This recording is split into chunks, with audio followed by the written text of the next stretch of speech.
समुद्र अच्छे से अच्छे जहाज को भी डुबा देता है।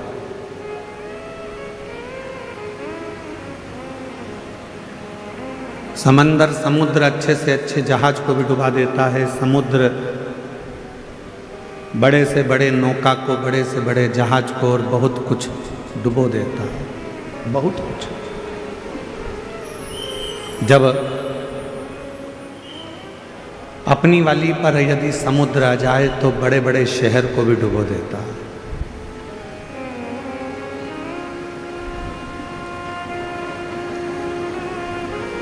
समुद्र जहाज डुबो देता है, बड़े बड़े क्रूज डुबो देता है, बड़े बड़े शहर को भी वो अपने अंदर सामर्थ्यता रखता है डुबोने की। पर समुद्र एक घास के तिनके को डुबो नहीं पाता है। एक घास का तिनका,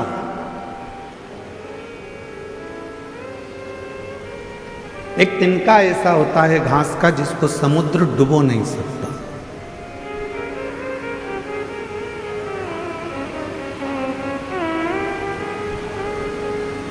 किसी ने समुद्र से कहा कि तुमने पूरा जहाज डुबो दिया, तुमने पूरी बस्तियां डुबो दी, तुमने कई शहर डुबो दिए, तुमने कई नगर डुबो दिए, ना जाने तुमने कितना कितना जहाज, कितने कितने क्रूज अंदर डुबो दिए, और तुम एक घास का तिनका नहीं डुबा पा रहे। एक घास का तिनका तुम डुबा नहीं सके। तो समुद्र ने कहा, ये घास का जो तिनका है ये एकदम हल्का, एकदम हल्का, और ये जो घास का तिनका है ये परमात्मा पर समर्पित होकर रहता है, इसलिए इसको डुबा नहीं सकता। हल्का। भारी कौन है? जिसको लगता है कि मैं कर रहा हूं, मैं करा रहा हूं या मैंने करा है। हल्का कौन है? जिसने सोच लिया कि मैंने कुछ नहीं कराया, कराने वाला तो देवाधिदेव महादेव है, मैं तो केवल एक निमित्त मात्र।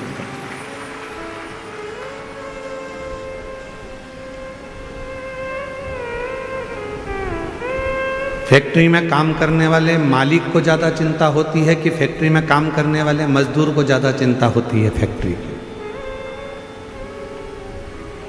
फैक्ट्री की चिंता मजदूर को ज़्यादा नहीं होती, फैक्ट्री की चिंता मालिक को ज़्यादा होती है। बिजली का बिल जमा हुआ कि नहीं हुआ, फैक्ट्री में यह काम हुआ कि नहीं हुआ, फैक्ट्री में यह कार्य होना था हुआ कि नहीं हुआ।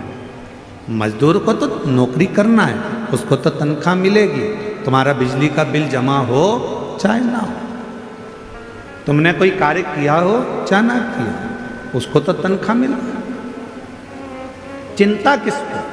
तो कहा मालिक को चिंता है, रात भर सो नहीं पाता, जागता रहता है, नींद की गोली खाता है, विश्राम करता है पर नींद नहीं आती, नींद उछट जाती है क्योंकि मालिक को चिंता।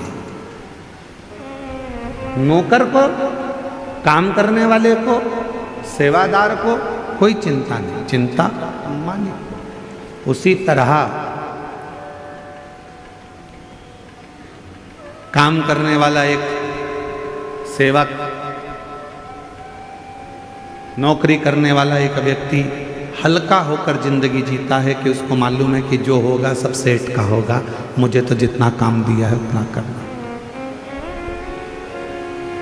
कथा कर रही है,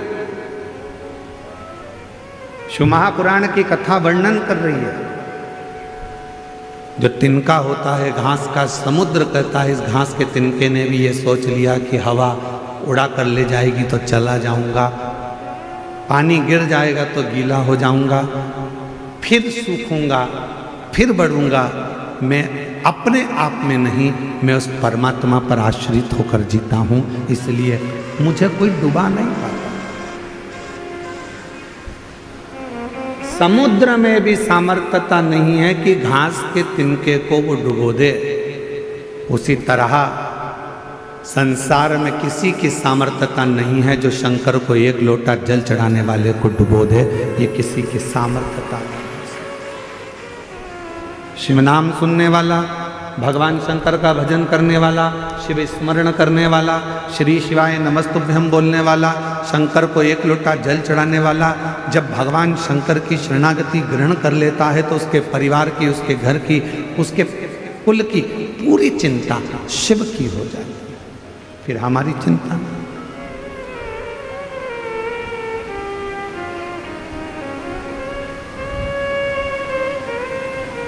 और मेरा आपकी कृपा से सब काम हो रहा है, मेरा आपकी कृपा से सब काम हो रहा है।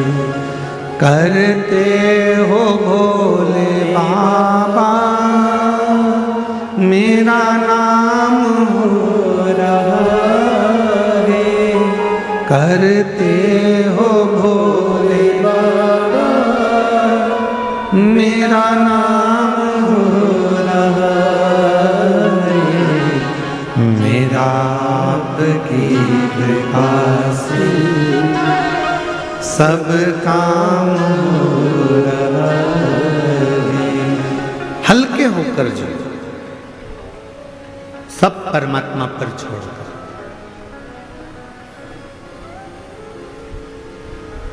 जितने हल्के हो गए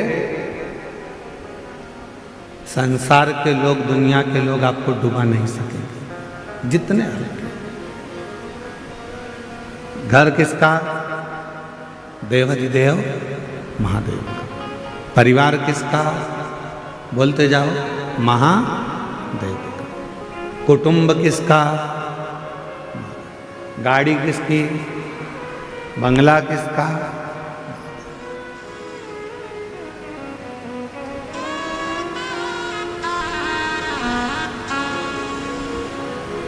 वो एक लाइन है ना, मेरी गाड़ी मेरा बंगला मेरा पैसा सब तेरा, सब कुछ है तेरो सरकार, मेरा तो कुछ भी नहीं, सब कुछ तेरो सरकार, मेरा तो कुछ भी नहीं। मेरी गाड़ी मेरा बंगला मेरा पैसा सब तेरा, सब कुछ है तेरो सरकार, मेरा तो कुछ भी नहीं। ये जितना है, वैभव है, सत्ता है, धन है, दौलत है, जो गाड़ी है, जो बंगला है, जो पूंजी है, जो सामान है, सब उसका।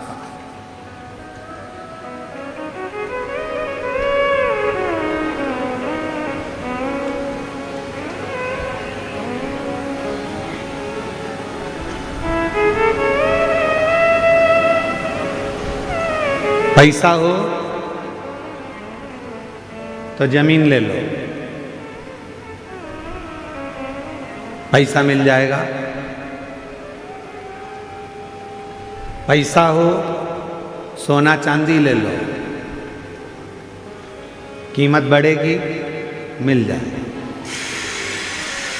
पैसा हो तो फैक्ट्री डाल लो, पैसा हो तो दुकान लगा लो, पैसा हो तो बंगला बना लो, पैसा हो तो तुम्हारे को गाड़ी खरीदना है तो गाड़ी खरीद लो, सोना लेना है सोना ले लो, चांदी लेना हो चांदी ले लो, प्लाट लेना है प्लाट ले लो, मना नहीं है। खूब खूब लो।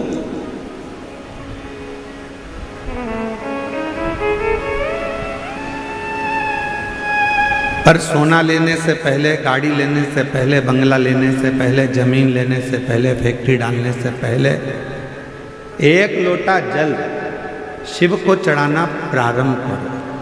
क्यों? गाड़ी तो बढ़ जाएगी, सोना बढ़ जाएगा, जमीन बढ़ जाएगी, प्लाट बढ़ जाएगा, फैक्ट्री बढ़ जाएगी, बंगले बढ़ जाएंगे, पर उम्र तो उतनी की उतनी है। उम्र को अगर बढ़ाना है तो शिव को एक लोटा जल चढ़ाकर इनके भोग करने के लिए अपनी उम्र को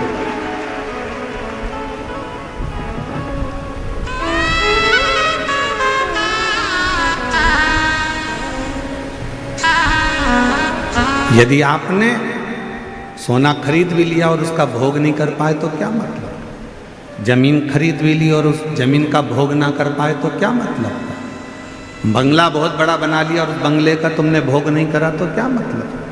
फैक्ट्री डाली, गाड़ी खरीदी, बंगला खरीदा, पर उसका भोग भी तो करना चाहिए।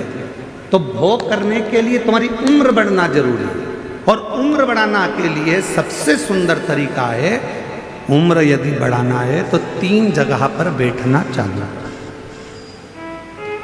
जिस व्यक्ति को अपनी उम्र बढ़वाना है, जिस व्यक्ति को अपनी उम्र बढ़ाना है और जिस व्यक्ति को अपने जीवन में सुख पाना है, तो 3 जगह पर बैठना प्रारंभ करो। पहले नंबर पर अपने माँ बाप के पास में जाकर थोड़ी देर बैठना प्रारंभ करो, उनका आशीर्वाद मिलेगा, उम्र बढ़ना प्रारंभ। कुछ देर अपने माता पिता के पास में जाकर बैठो तो तुम्हारी उम्र बढ़ेगी। दूसरे नंबर पर उम्र बढ़ाना चाहते हो, वैभव चाहते हो, तो मेरे देव अधिदेव महादेव के शिवालय में, मंदिर में, कथा में थोड़ी देर जाकर बैठना प्रारंभ करो, तुम्हारी जिंदगी का सुख प्राप्त हो। तीसरे नंबर पर अपने सद्गुरु के चरणों में, अपने गुरु के चरणों,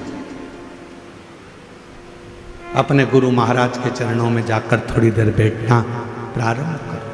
थोड़ी देर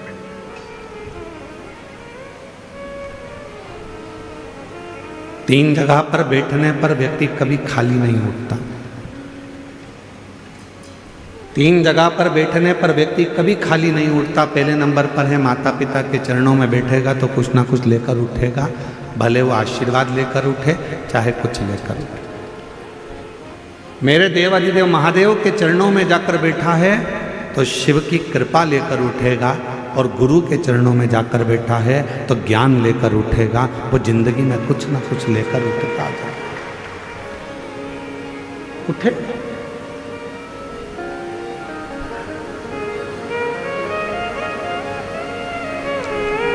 आज के व्यक्ति के पास में सब कुछ है। ऐसा कोई व्यक्ति नहीं जिसकी जिंदगी में भगवान ने धन नहीं दिया।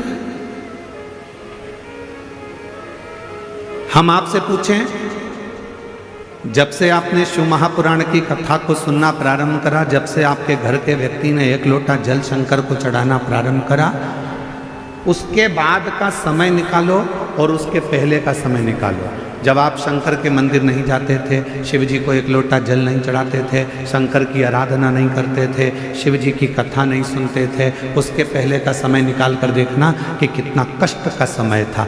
रोज़ कुछ न कुछ प्रॉब्लम चलती थी, पैसा हाथ में टिकता नहीं था, परेशानियाँ घेर कर रखती थी। पर जब से आपने शिव जी के मंदिर में 1 लोटा जल चढ़ाना प्रारंभ करा, जब से आपने शंकर जी की आराधना करना प्रारंभ करी, जब से आपने श्री शिवाय नमस्तुभ्यम बोलना प्रारंभ करा, जब से आपने शंकर की कथा को सुनना प्रारंभ करा, जब से आपने शिव जी पर विश्वास करना प्रारंभ करा, उसके बाद का समय निकाल कर देखना कि सामने समस्या भी आती है तो उसका हल चुटकी में हो जाता है। बीमारी भी आती है तो उसका हल निकल जाता है, तकलीफ भी आती है तो उसका हल निकल जाता है, कष्ट भी आता है तो उसका हल निकल जाता है। क्यों? क्योंकि आपने पूर्ण भरोसा, आपने पूर्ण विश्वास शंकर पर कर लिया, आपने पूर्ण भरोसा देवाधिदेव महादेव पर कर लिया। और जिस व्यक्ति ने अपनी जिंदगी में शिव पर भरोसा कर लिया तो उसके जीवन के सारे दुख, सारी तकलीफ, सारा कष्ट, सारी बीमारी देवाधिदेव महादेव की हो गई। उसने अपनी जिंदगी को सार्थक बनाया।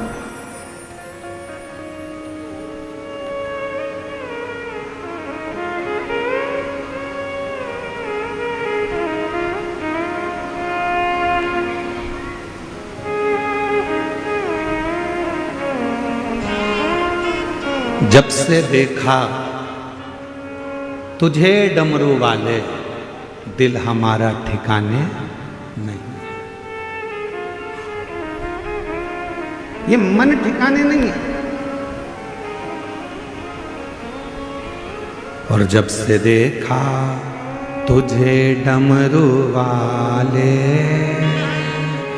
दिल हमारा ठिकाने नहीं। जब से देखा तुझे डमरू वाले, दिल हमारा ठिकाने नहीं। जब से हमने शिव को देखा, क्यों हमारा मन ठिकाने क्यों नहीं है? क्योंकि हम उस पर पूर्ण भरोसा कर कर बैठ गए, हम पूर्ण उस पर विश्वास कर कर बैठ गए, हम पूर्ण उस पर केंद्रित होकर बैठ गए। तो हमारी जिंदगी की सारी तकलीफें, हमारे जीवन का सारा दुख, हमारे जीवन का सारा कष्ट उसका हो। महाराज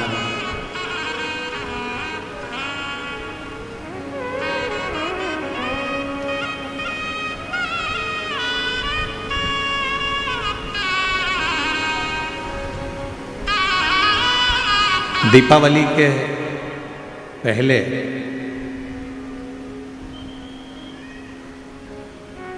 पाटिल परिवार यदि इस पवित्र कथा को करवा रहा हो, दीपावली के पहले माननीय श्री नामदार राधा कृष्ण बीखे पाटिल जी, माननीय श्री डॉक्टर सुजय बीखे पाटिल जी, पाटिल परिवार यदि इस पवित्र शिव महापुराण की कथा को करवा रहा है तो कभी एकांत में बैठकर विचार करना, सोचना, विचार करना।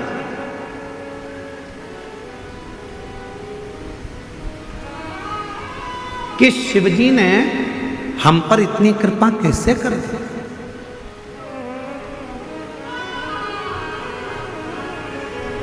देवादिदेव महादेव ने हम पर इतनी कृपा कैसे कर दी कि दीपावली के पहले कार्तिक के महीने में ये शिव महापुराण की कथा मिल गई।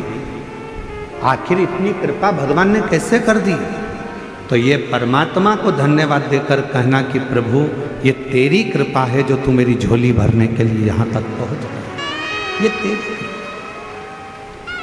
और कृपा की ना जो आदत तुम्हारी, कृपा की न होती जो आदत तुम्हारी, तो सुनी ही रे अदालत तुम्हारी। गरीबों के दिल में जो जगा तुम न पाते तो किस दिल में होती इबादत तुम्हारी। कृपा की न होती जो आदत तुम्हारी। आपका विश्वास जितना ज्यादा से ज्यादा शिव के प्रति होगा, शिव उतना उतना तुम्हारे कष्टों को दूर करता जाएगा।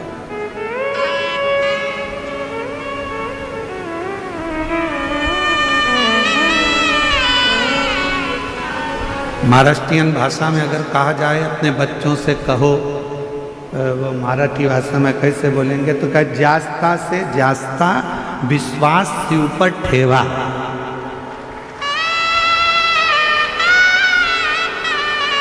अब इसमें कुछ गलती हो तो थोड़ा सा तुम सुधार लेना, ठीक है? अगर थोड़ी बहुत गलती अगर इसमें हो तो हम तो प्रयास कर रहे हैं कि महाराष्ट्र आए हैं और पाटिल जी कथा कराए हैं, तो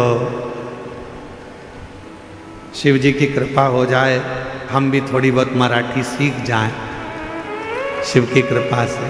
तो अच्छा,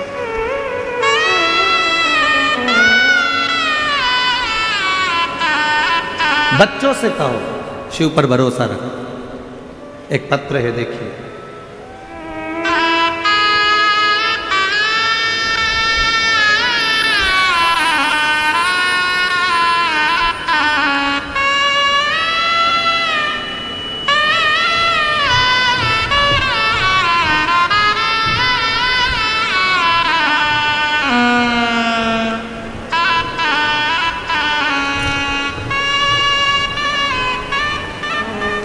मेरा नाम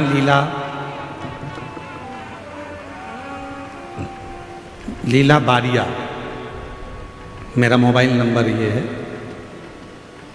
मैं मुंबई कल्याण से आई हूँ। कहीं बैठी हों तो हाथ हिला सकती हैं। लीला बारिया मुंबई कल्याण से है। गुरुजी,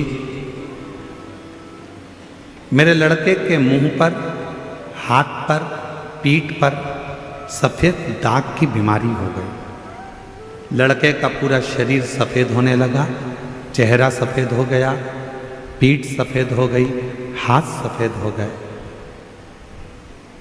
आसपास के सारे हॉस्पिटलों में जांच करवाई, बोलते थे ये बीमारी है, वो बीमारी है। अलग अलग दवाइयाँ खाई पर दाग खत्म नहीं हुए और बढ़ गए।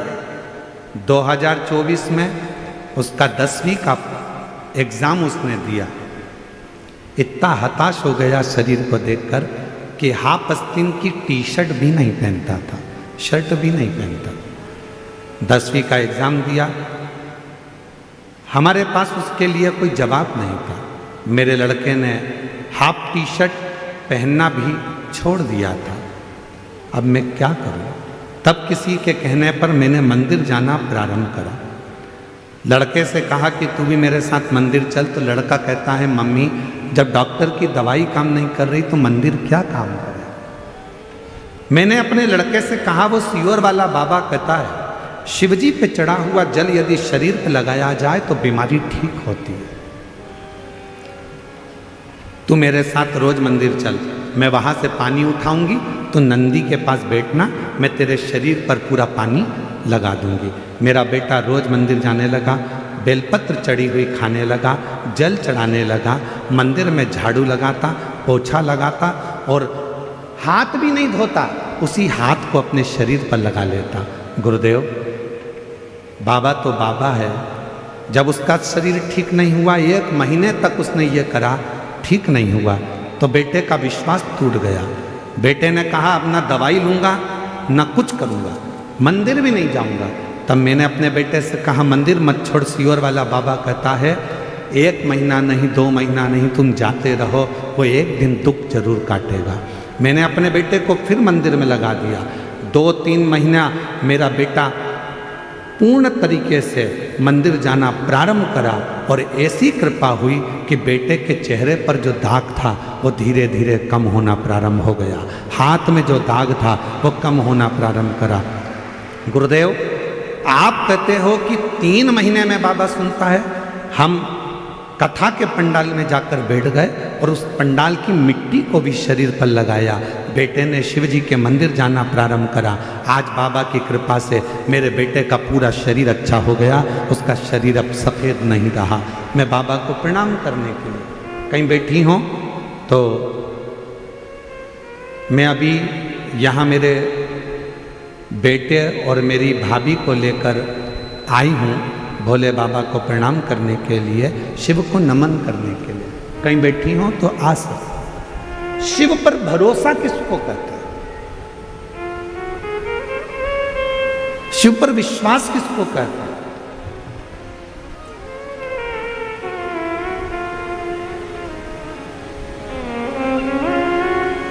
वो माँ मुंबई जैसी सिटी में कल्याण में रहती है और लिख रही है कि ऐसा कोई हॉस्पिटल नहीं बचा जहां मैंने इलाज नहीं करवाया।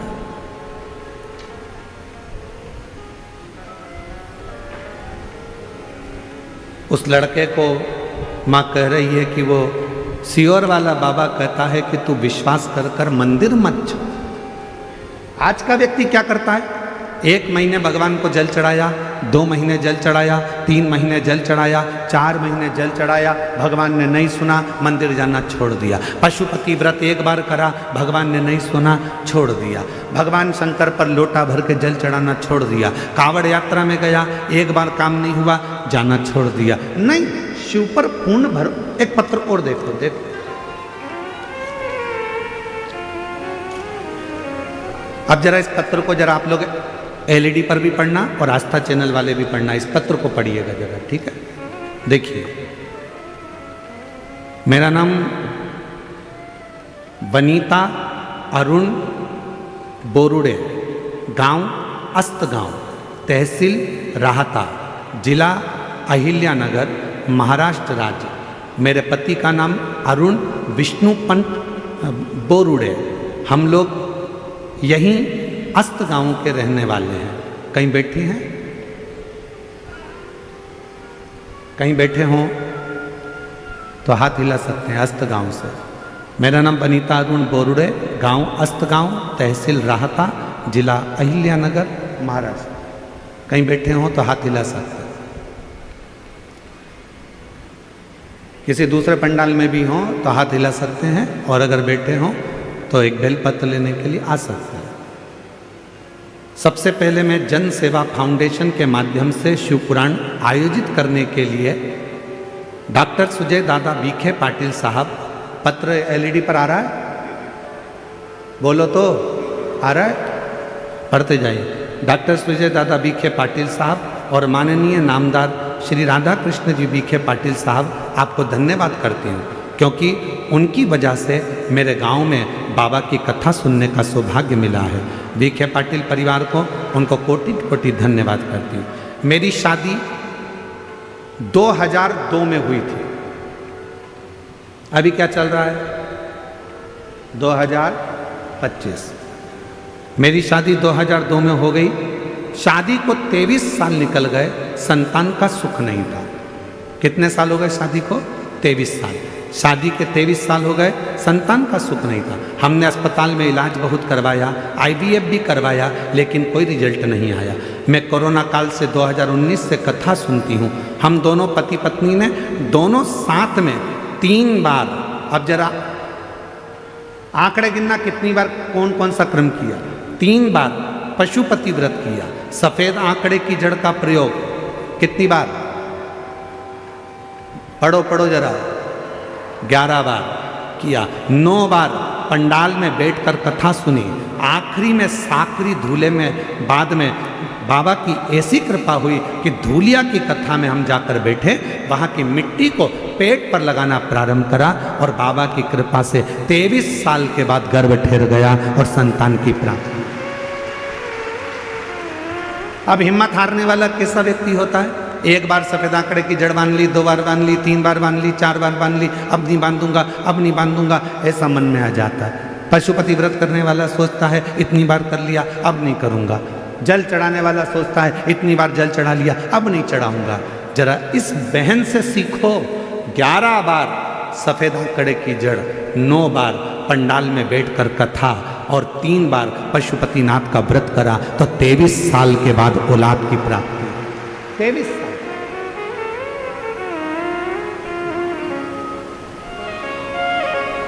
शिव की उदारता किसको कहते हैं?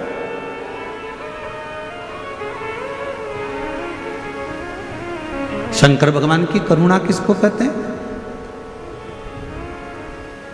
देवादिदेव महादेव पर भरोसा किसको कहते हैं? शिव पर विश्वास किसको कहते हैं?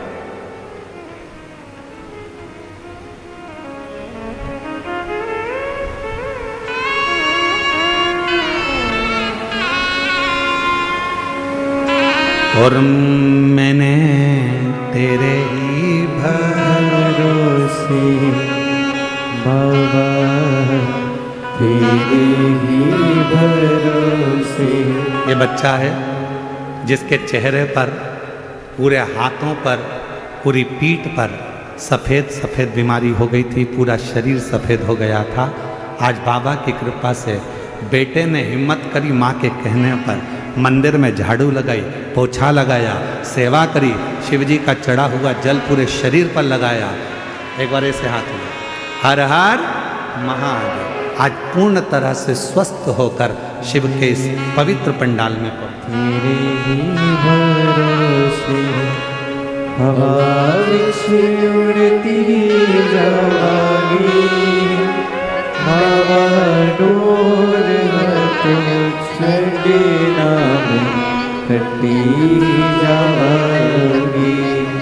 भोले मैं तेरी कदम, शंभु मैं तेरी कदम। हवा विच उड़ती। मुंबई कल्याण के रहने वाले हैं। शिव जी पे बाबा की कृपा से, करुणा से बता रही हैं दीदी कि हमारे पति भरोसा नहीं करते थे। वह हमेशा कहते थे ऐसे ना जाने कितने महाराज कथा करते हैं, क्यों उनके चक्कर में पड़ी है, बेटा अब ठीक नहीं होगा। मुंबई के सारे अस्पताल वालों ने कह दिया कि दवाई जितनी जितनी करोगे तो भी ठीक नहीं होगा, पर शिव पर भरोसा करा तो दीदी कह रही हैं अब मेरा पति आपकी कथा के बिना नहीं रहता और मंदिर में एक लोटा जल चढ़ाए बिना पानी भी नहीं पीता। कह रही हैं मेरा पति अब शिव जी पे जल चढ़ाए बगैर पानी भी नहीं पीता।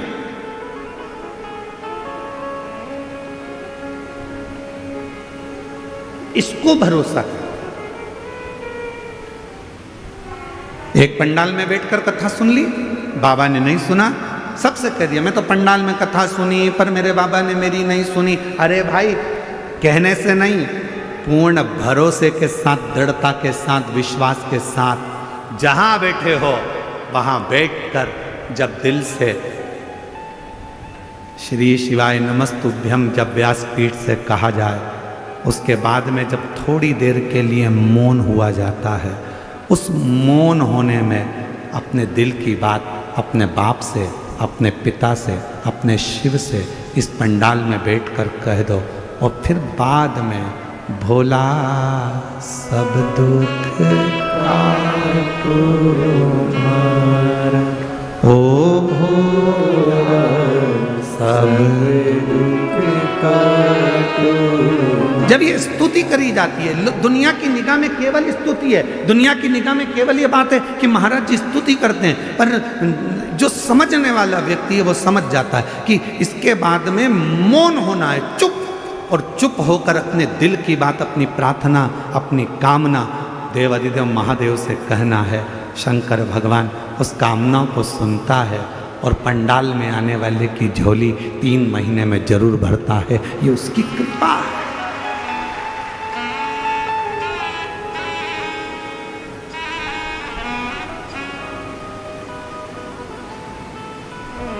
कल एक बहन जी कह रही थी,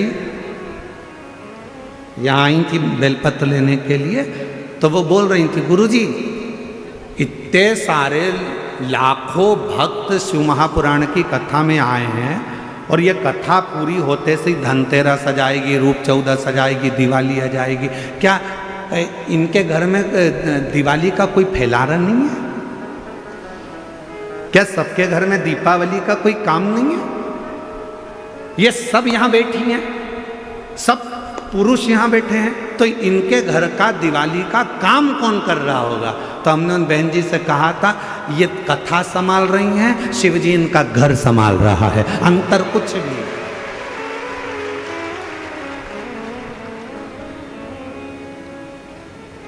हम तो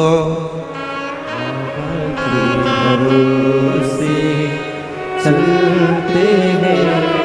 आवाज नहीं आ रही, जरा सब जम के बोलो, हम तो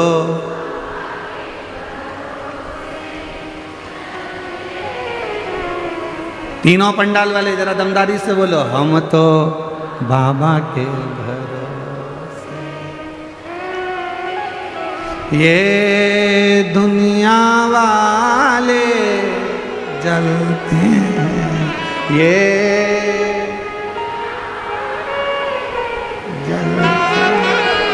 हम तो बाबा के भरोसे चल, डमरू वाले के भरोसे, सीहोर वाले के भरोसे चलते हैं, काशी वाले के भरोसे चलते हैं।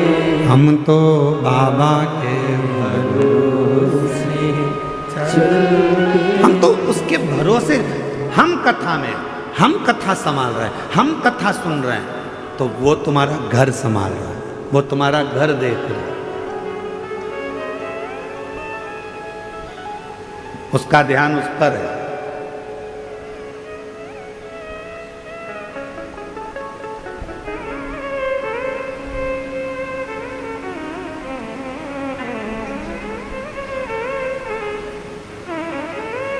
महाराज, शिव महापुराण की कथा कहती है कि नामदेव जी जब भजन गाते थे, तुकाराम जी जब कीर्तन करते थे, नामदेव जी जब कीर्तन करते थे, तो तुकाराम जी का घर स्वयं हरि विठ्ठल संभालते थे, नामदेव जी का घर श्री हरि विठ्ठल संभालते थे। श्री हरि, तुम जिसको याद कर रहे हो, आप जिसको याद कर रहे हो, आपका घर वो संभाल। आप तो मुख से कह देते विठ्ठल विठ्ठल विठ्ठल विठ्ठल विठ्ठल विठ्ठल विठ्ठल।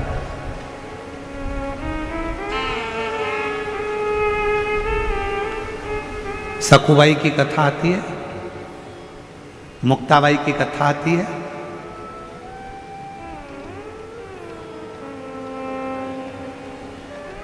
चक्की कौन चला रहा था? जम के बोलो। सखुबाई? नहीं। कौन? कपड़े कौन धो रहा था? रोटी कौन बना रहा था? झाड़ू कौन लगा रहा था? सखुबाई मुक्ताबाई क्या कर रही थी? विठ्ठल विठ्ठल विठ्ठला विठ्ठल विठ्ठल।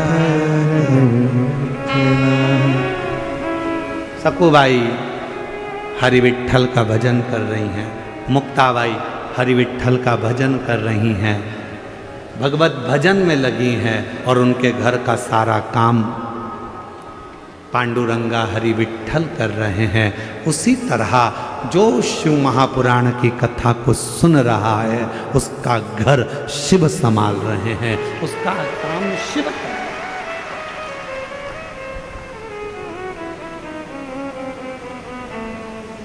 कोई दूसरा नहीं कर सकता। किसी ने पूछा क्यों सखुबाई, क्यों मुक्ताबाई, इतनी जल्दी काम कैसे हो गया? सखुबाई कुछ नहीं बोली, मुक्ताबाई कुछ नहीं बोली, बस एक ही बात बोली, विठ्ठल विठ्ठल विठ्ठला माझा विठ्ठल विठ्ठल विठ्ठला माझा विठ्ठल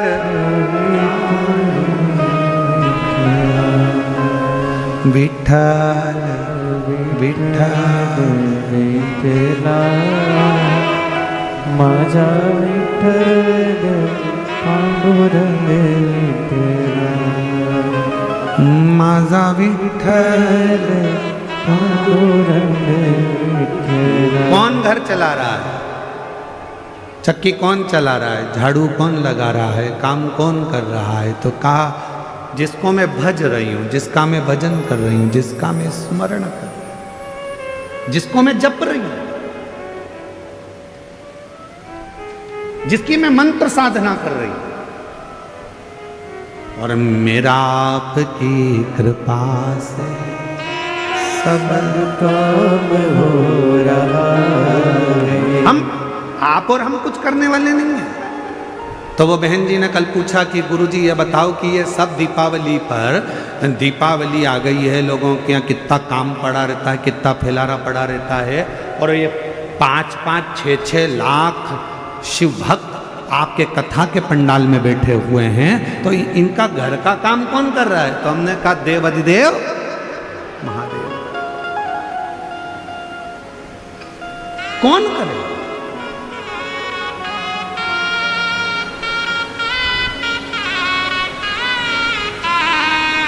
एक पत्र है, अच्छा है, देखिए।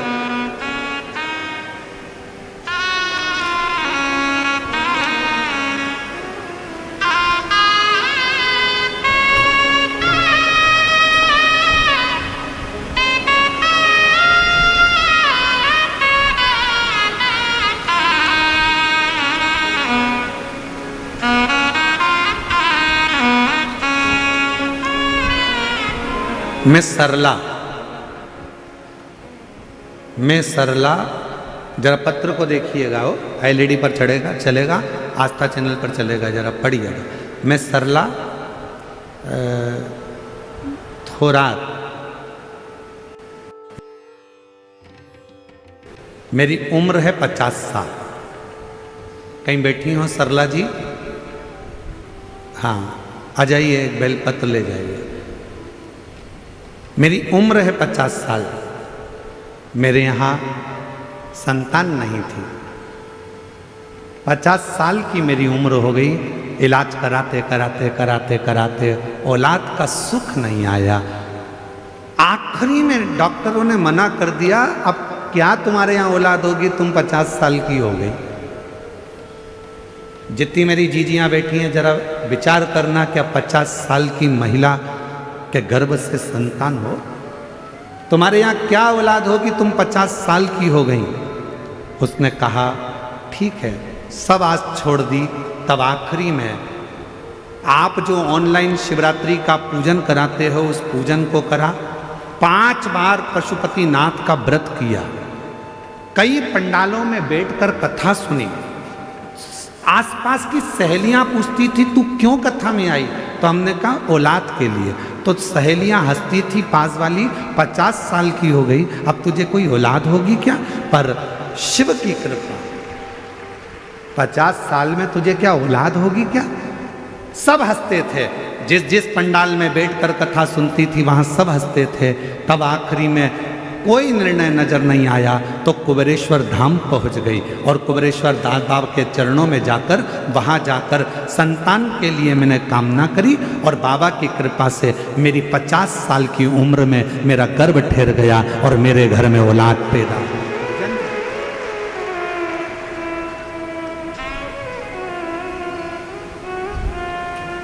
50 वर्ष की उम्र में मेरे घर में औलाद है।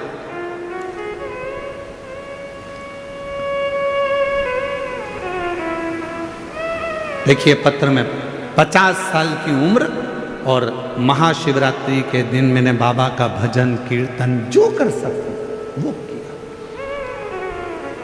एक लाइन उसने लिखी है, आप भी गुनगुनाएं। लुटा दिया भंडार काशी वाले ने, कर दिया मान काशी वाले, लुटा दिया भंडार काशी वाले। जोरदार ताली बजाओ, ये चेहरे की स्माइल बता रही है कि शिव कृपा किसको कहते हैं। कर दिया मान काशी वाले, शंभू कर दिया मान काशी वाले, प्रणाम कर बाबा को। कर दिया मान काशी वाले ने, लुटा 50 साल की उम्र में मेरे बाबा ने दिया। एक बार जोरदार तीनों पंडालों में से आवाज आना चाहिए। लुटा दिया भंडार काशी वाले, जो जैसी भावना लाया वो वैसा ही फल पाया, नहीं खाली उसे लौटाया वो मन ही मन हर्षाया। माला मान काशी वाले ने, लुटा दिया भंडार काशी वाले, जो जैसी भावना लाया वो वैसा ही फल पाया, नहीं खाली उसे लौटाया वो मन ही मन हर्षाया। जितने बैठे हो कथा में,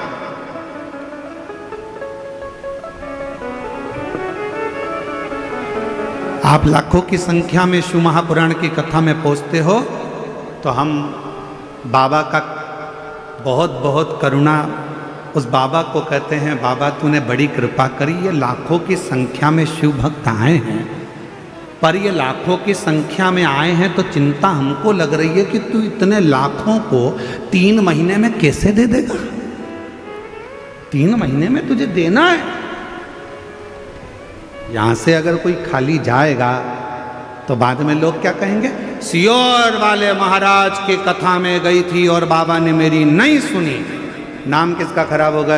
हमारा नहीं, बाबा की कथा में गई थी और बाबा ने मेरी झोली नहीं भरी। हमारा कुछ ना बिगड़ेगा, तुम्हारी शान जाएगी, पकड़ लो हाथ बनवारी, नहीं तो डूब जाएगी। ये तुम्हारी कृपा है, हमारा कुछ। तू कृपा, तू दया, तू करुणा।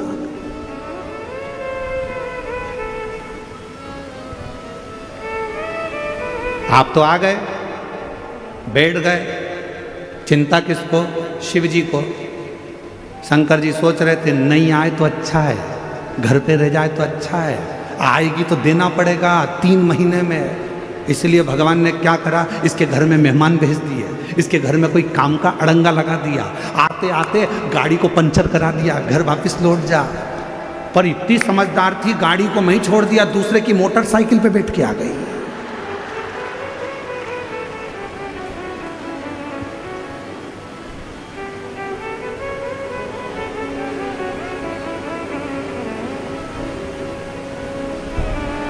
शिव जी ने सोचा कि कथा के पहले पानी गिरा देता हूं, ज्यादा फैलारा फैल जाएगा तो सब संभालने में लग जाएगी, तो कथा में नहीं जाएगी। कथा में नहीं जाएगी तो मुझे देना नहीं पड़ेगा।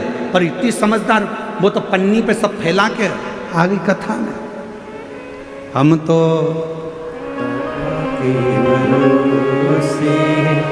चलते हैं, उस पर आश्रित होकर चलते, किसी पर नहीं।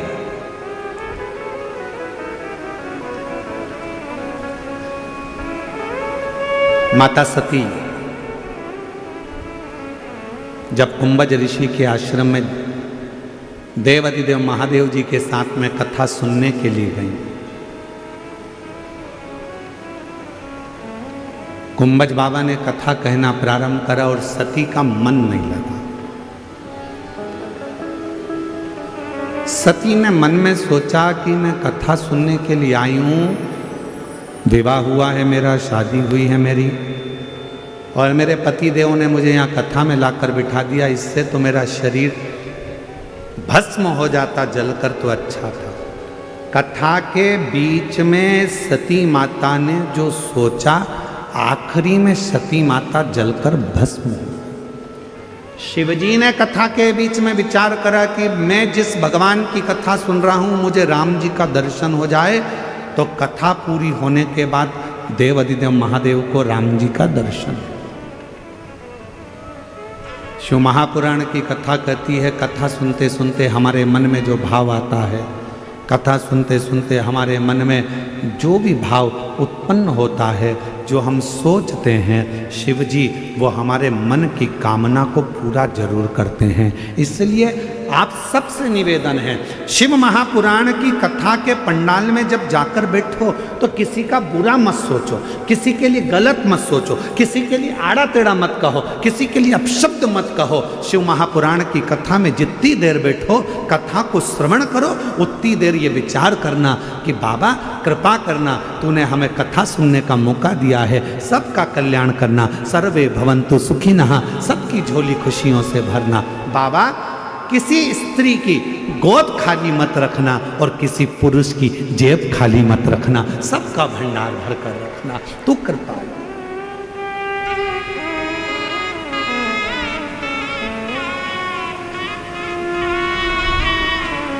सबके लिए अच्छा सोचो।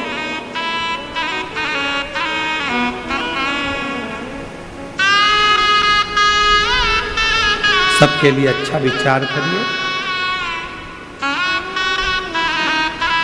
सबके लिए अच्छा सोचिए।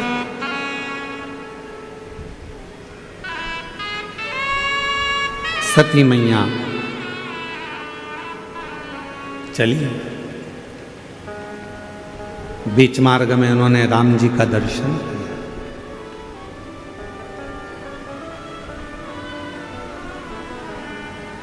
भगवान देवाधिदेव महादेव जी ने राम जी को प्रणाम किया।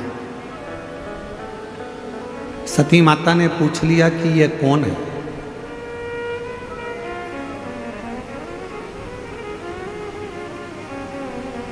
शंकर भगवान बोले जिनकी कथा सुनकर आ रहे हैं ये वही राम है।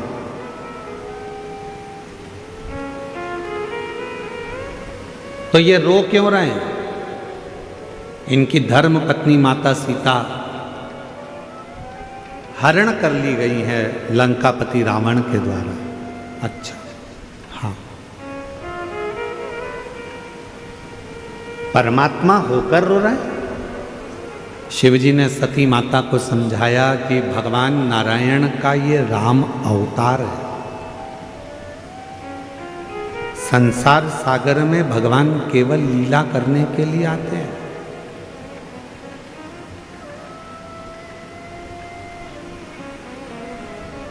और संसार सागर में केवल भगवान आते हैं तो लीला करने के लिए आते हैं, कुछ अच्छा करने, जनमानस को प्रेरणा देने के, संपूर्ण विश्व को कुछ ज्ञान देने के लिए आते हैं। तो ये तो परमात्मा है। और यदि यह परमात्मा है तो फिर तो इनको रोना नहीं चाहिए। शिव महापुराण की कथा कहती है जिसका जन्म मृत्यु लोक में हुआ है, जो संसार में जन्मा है, मृत्यु लोक में जिसका जन्म हुआ है उसको अपने कर्म का भोग तो भोगना ही पड़ता है। चाहे फिर तुम हो, कोई संत हो, साधु हो, गुरु हो, ब्राह्मण हो, चाहे मनुष्य हो, चाहे पशु हो, पक्षी हो, जानवर हो, चाहे संसार में कोई भी जन्म ले, कोई। इसलिए हम आपको बार बार कहते हैं मत बुरे कर्म कर बंदे वरना पछताएगा। भगवान की आंखों से तू बच नहीं पाएगा, तू बच नहीं पाएगा। अरे ओ अज्ञानी मत कर नादानी, अरे ओ अज्ञानी मत कर नादानी। तेरे कर्म का फल भी तू ही पाएगा, जैसा किया तूने तेरे आगे आएगा। मत बुरे कर्म कर बंदे वरना पछताएगा। भगवान की आंखों से तू बच नहीं पाएगा, तू बच नहीं पाएगा। हमने पहले भी कहा, आज फिर कहते हैं, माता पिता से मत डरना, मत डरो। घर के बुजुर्गों से नहीं डरना, मत डरो। किसी गुरु से नहीं डरना, मत डरो। किसी वेद पुराण से नहीं डरना, मत डरो। किसी शास्त्र से नहीं डरना, मत डरो। परमात्मा से नहीं डरना, मत डरो। तुम किसी से मत डरो, पर शिव पुराण की कथा कहती है अपने कर्म से जरूर डरना, क्योंकि कर्म का भोग तो परमात्मा को भी भोगना पड़ता है। अपने कर्म से जरूर डरो। कर्म का भोग तो भगवान को भी भोगना पड़ा है, परमात्मा को भी भोगना पड़ा है। कुछ अच्छा कर चलो।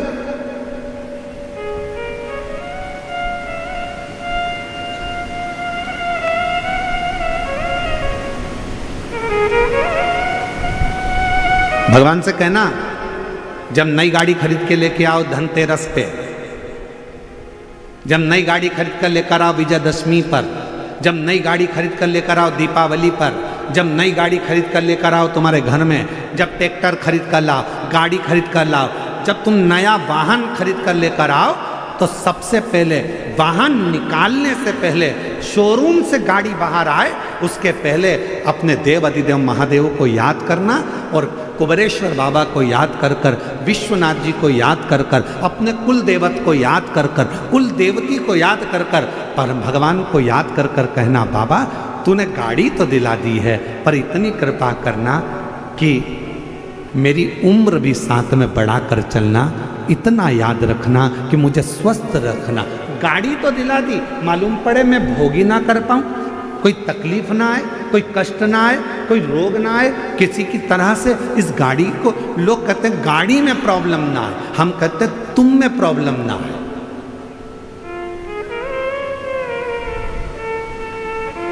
गाड़ी का तो बीमा हुआ है, बोलो बोलो सही बात है कि गलत है?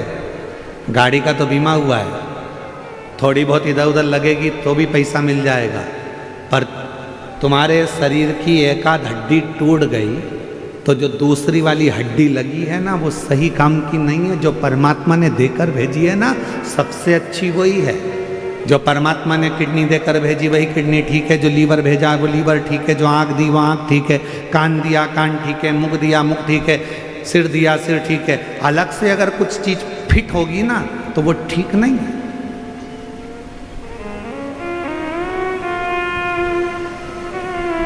मोबाइल किस किस के पास है? दिखाओ मती, हाथ उठाकर बता दो कि है कि नहीं है। सबके पास है? अरे बोलो तो। कवर चढ़ा है? स्क्रीन गार्ड लगा है? अरे बोलो तो। लगा। अच्छा वाला कवर चढ़ा है? ठीक है। क्यों चढ़ाया? गिरेगा तो मोबाइल को लगे ना, उसका स्क्रीन ना टूटे, बेकार ना हो जाए, मोबाइल डेट ना हो जाए, इसलिए उस पर कवर चढ़ाया। मोबाइल था 20,000 का, कवर आया 1500 का, चढ़ाया। स्क्रीन गार्ड लगवाया, स्क्रीन गार्ड लगवाया 500 रुपये का, 800 रुपये का, सब कुछ करा उस मोबाइल को सेफ रखने के लिए। जरा विचार करिए, जरा विचार करिए कि मोबाइल की कितनी चिंता है कि मोबाइल को कुछ ना हो जाए, मेरा मोबाइल ना बेकार हो जाए, मेरा मोबाइल ना टूट जाए, मेरा मोबाइल गिरे तो डेथ ना हो जाए। मोबाइल की इतनी चिंता है, अपनी खुद की चिंता इतनी कर लो तो